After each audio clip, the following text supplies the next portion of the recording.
అమ్మా నమస్తే. నమస్తే అమ్మ జయలక్ష్మి. అమ్మా, కళలో ఏం కనిపిస్తే మంచిది, ఏం కనిపిస్తే దాన్ని మనం చెడుగా భావించాలి? ఈ కళలకు సంబంధించి చాలా గొప్ప శాస్త్రమే ఉందమ్మా. మన ఋషులు రాసినవి ఉన్నాయి, సిగ్మండ్ ఫ్రాయిడ్ వాళ్ళు రాసినటువంటివి ఉన్నాయి. వాటిల్లో చెప్పిందంతా చూడాలంటే ఆ శాస్త్రం అంతా చదవాలి. శాస్త్రం అంతా చదివేంత ఓపిక తీరిక, దాన్ని నిత్యం ఎవరికి ఏం కళలు వచ్చాయి, దీని ఏది మంచి ఏది చెడు అని చెప్పేటటువంటి ఒక ప్రత్యేకంగా కూర్చుని చేసే పని కాదు కనుక చదవలేదు. కానీ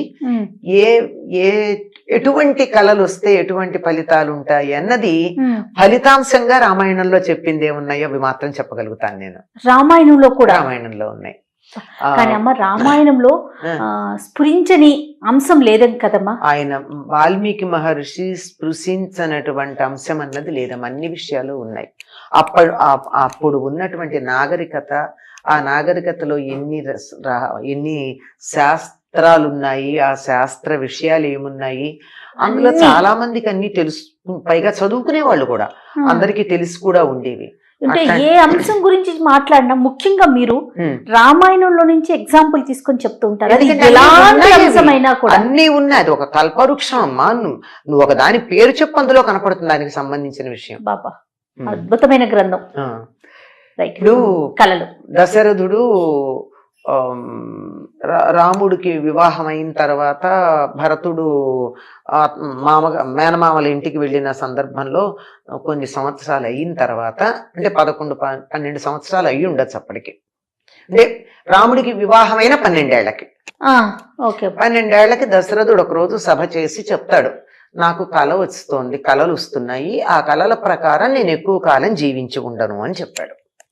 ఏమంటే తనకి సంబంధించినటువంటి అంతరిక్షంలోనేమో తన సంబంధించిన నక్షత్రాలు అవి రాహుగ్రస్తమైనట్టు కనపడడం అనేది ఒకటి చెప్పాడు, ఖగోళ శాస్త్రానికి సంబంధించి.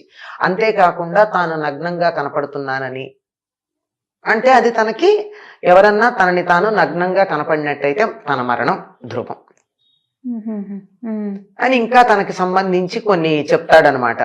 ఈ కారణంగా నాకు మరణం సమీపించింది అని నాకు అర్థమవుతోంది అని చెప్తాడు. ఇది ఒకటి. ఇది కాక అసలు ప్రత్యేకంగా సీతాదేవి హనుమంతుడిని చూసినప్పుడు, ఏమిటి ఇక్కడ ఈ కోతి కనపడింది, ఈ కోతి కలలోకి వస్తే బంధువులకి ఏదో హాని కలుగుతుందంటారు, ఆత్మీయులైనటువంటి వాళ్ళకి ఏదో కష్టం కలుగుతుందంటారు, ఏమిటి నాకు ఇలా కలిగింది, అందరూ క్షేమంగా ఉన్నారా లేదా అనుకుంటుంది. అనుకుని మళ్ళీ అనుకుంటుంది, నాకు కళ ఏమిటి, నేను నిద్రపోతే కదా కళ రావడం, ఇది నిజంగానే కోతి, కళ కాదు అంటుంది. అంటే కళలో కోతి కనపడితే ఆత్మీయులకి హాని అక్కడ చెప్పింది. ఆ తర్వాత అసలు త్రిజట స్వప్న వృత్తాంతమే ఉంది. త్రిజట అని ఈవిడికి సీతాదేవికి కాపలా ఉన్నటువంటి స్త్రీలలో ఒక వృద్ధురాలు. ఆవిడ అక్కడ కూర్చుని కాపలా కాస్తూ కాస్తూ కాస్తూ నిద్రపోయింది. కునికింది, ముసలిది కదా. దానికి 3 లెవెల్స్ లో కళ వచ్చింది. Continuity of sleep, of dreams. కళలు కంటిన్యూ అవడం కూడా ఉంది. అది ఇప్పుడు అది కూడా ఈ మధ్య దాని మీద కొన్ని పారాసైకాలజీలో ప్రయోగాలు చేస్తున్నారు. ఒక కళ వచ్చి నాకు మంచి కళ వచ్చింది అనుకో, బాగుంది, ప్లెజెంట్. ఆ కళ అనుకోకుండా మెళుకు వచ్చి ఆగిపోయింది. ఆగిపోతే అది కంటిన్యూ కావాలి, అదే కళ కంటిన్యూ కావాలంటే దాన్ని కంటిన్యూ చేసుకునే ఒక టెక్నిక్ కూడా ఉందిట సైకాలజీలో. అద్భుతం కదమ్మా. అద్భుతమా? ఎందుకు వచ్చింది విషయం బాగుంది కానీ అసలు కళ్ళే రాకుండా హాయిగా నిద్రపోతే ఎంత బాగుండు. అలా ఉంటుందా కదమ్మా? ఒక్కొక్క రోజు అసలు ఏం గుర్తుండదు, అసలు కళలు ఉండవమ్మా. కొంతమందికి విపరీతమైనటువంటి మానసికమైన కార్యక్రమాలు నడుస్తూ ఉన్నప్పుడు మాత్రమే, యాక్టివిటీ ఉంటే మాత్రమే కళలు వస్తాయి. లేకపోతే హాయిగా ఏదో ఏనుగులు తొక్కినా తెలియనట్టు, పిడుగుపడ్డా తెలియనట్టు పడుకున్నారంటారే, అట్లా పడుకోవడం అసలు నిజమైనటువంటి శారీరక మానసికమైనటువంటి అద్భుతమైన విశ్రాంతి లభ్యమవుతుంది దానికి. ఆవిడ చెప్తుంది 3 రకాల కళలు చెప్తుంది. ఒకటి ఏమిటంటే, రాముడు ముందు ఇది 1000 హంసలు మోస్తున్న పల్లకీలో వస్తున్నట్టు, సీతాదేవి ఏమో చంద్రుణ్ణి సూర్యుణ్ణి ఇలా చేతులతో తడుముతున్నట్టు, అట్లా.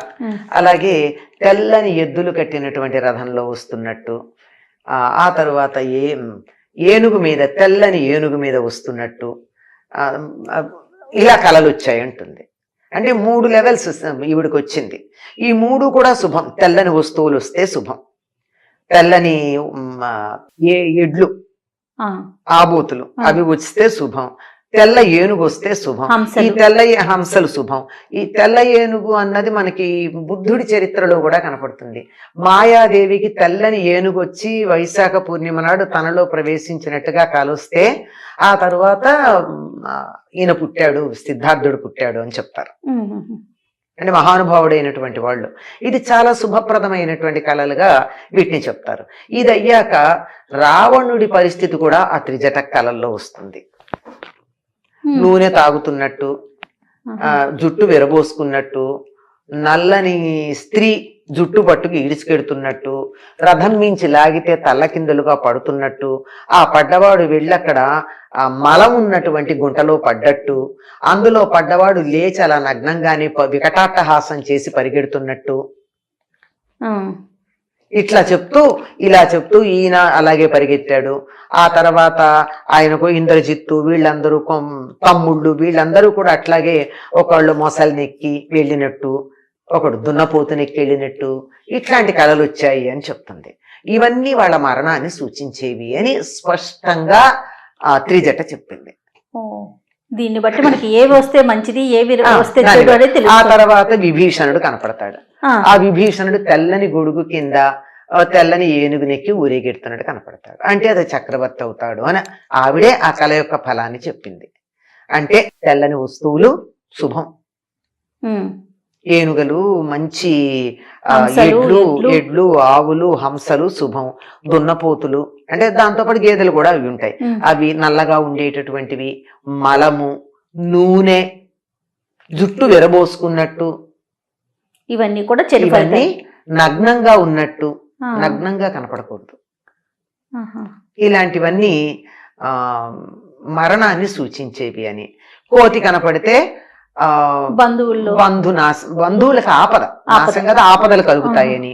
ఇట్లాంటివి మనకి ఈ కళల తాలూకా ఫలాలు కూడా చెప్పడం జరిగింది కనుక ఇవి జరిగినవి. అందువల్ల ఎటువంటి కళలు వస్తే బాగుంటుంది, ఎటువంటివి అని. అయితే కళల గురించి చెప్పేటప్పుడు ఏం చెప్తారంటే, వైద్యులు చెప్పేది ఏమిటంటే మనం తిన్న ఆహారాన్ని బట్టి దానికి ఫలం ఉంటుంది అన్నారు కళలకి. ఇప్పుడు స్వప్న శాస్త్రం గురించి చెప్పేటప్పుడు ఆరోగ్యకరంగా ఉన్నటువంటి వ్యక్తి సాయంకాలం భోజనం చేసిన తర్వాత 3 గంటల వ్యవధానం ఇచ్చి పడుకుంటే, పడుకున్న తర్వాత చాలా సేపటి తర్వాత వచ్చేటటువంటి కళ కంటే రాత్రి 12, 3, 4 మధ్యలో వచ్చేటటువంటి కళలకే ఫలితం ఉంటుంది.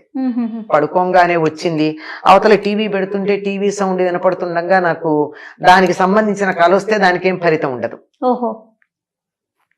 గాఢంగా నిద్ర పట్టినప్పుడు వచ్చేది. అలా ఆ గాఢంగా నిద్ర పట్టకుండా వచ్చే వాటిల్లో కళలే ఉంటాయండి, కలవరింతలే ఉంటాయి. అంచేత వాటికి సగం సగం నిద్దట్లో వచ్చే వాటికి ఫలితాలు ఉండవు, అట్లాంటివి ఉండవని చెప్పడం జరిగింది. ఆధునిక శాస్త్రజ్ఞులు చెప్పిన మాట నేను చెప్తున్నా, ఇందాక రామాయణంది చెప్పిందే కాకుండా. తర్వాత బాగా గనక పీకల దాకా తిని ఎక్కువ సమయం ఇవ్వకుండా పడుకున్నారు అనుకోండి, ఎవరో గుండెల మీద ఎక్కి తొక్కుతున్నట్టుగా కాలొస్తుంది, అంటే ఊపిరి సరిగ్గా ఉండదు.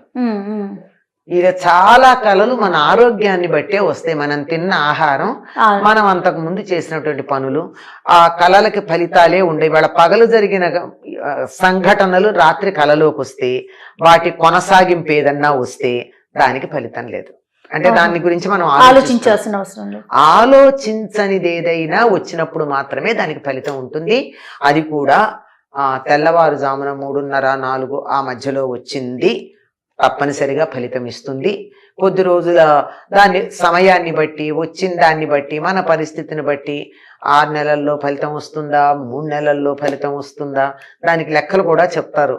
3 రోజులు కావచ్చు, 3 నెలలు కావచ్చు, 3 సంవత్సరాలు కావచ్చు ఫలితానికని. స్వప్నాల వెనుక ఇంత చాలా ఇది వెనక చాలా ఉంది. వెనకది చెప్పట్లా, నేను ఊరికే ఉన్నది పైన ఉన్నది చెప్తున్నాను. చాలా పెద్ద శాస్త్రం స్వప్న శాస్త్రం కూడా. మనకు తెలిసినంత వరకు ఉన్న మనకి సమాచారం. తెలిసినంత వరకు ఇది సమాచారం. పాములు బాగా కలలోకి వస్తున్నాయి అంటే ఏవో కోరికలు తీరలేదు అని అర్థం. అందులోనూ ప్రధానంగా కామ సంబంధమైన కోరికలు తీరినప్పుడే పాములు కలలోకి వస్తాయట. ఓహో. ఇలాంటివి ఉన్నాయి, ఓకే ఓకే. చాలా విషయాలు ఉన్నాయమ్మా అయితే. చాలా ఉన్నాయి. అంటే మనకు వచ్చే కళను బట్టి నిర్ణయించుకోవాలి. నిర్ణయించుకోవాలి. రైట్ అమ్మా, నమస్తే.